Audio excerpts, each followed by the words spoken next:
рамках заседания Комитета Государственной Думы Российской Федерации выступил заместитель председателя Промсвязьбанка Антон Дроздов. Он назвал первоочередные задачи, которые необходимо решить для эффективной работы в рамках достижения целей национального развития.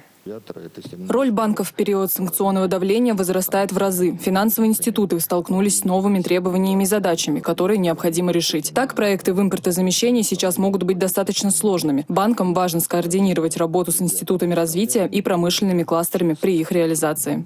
Мы активно работаем с теми промышленными кластерами, которые существуют к настоящему моменту в ряде областей, например, в Новосибирской области и так далее.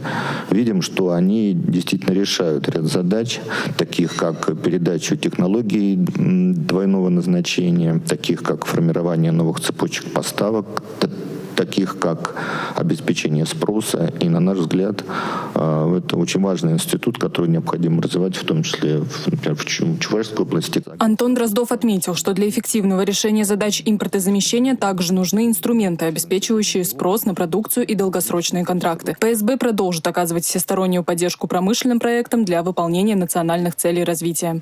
ФСБ готов вместе с Чувашской республикой реализовывать проекты по развитию промышленности. Завтра, во второй день форума, Промсвязьбанк планирует подкрепить свое заявление и заключить соглашение с Кабинетом министров республики. Анна Центовская, Юрий Марков, Николай Скворцов, Республика.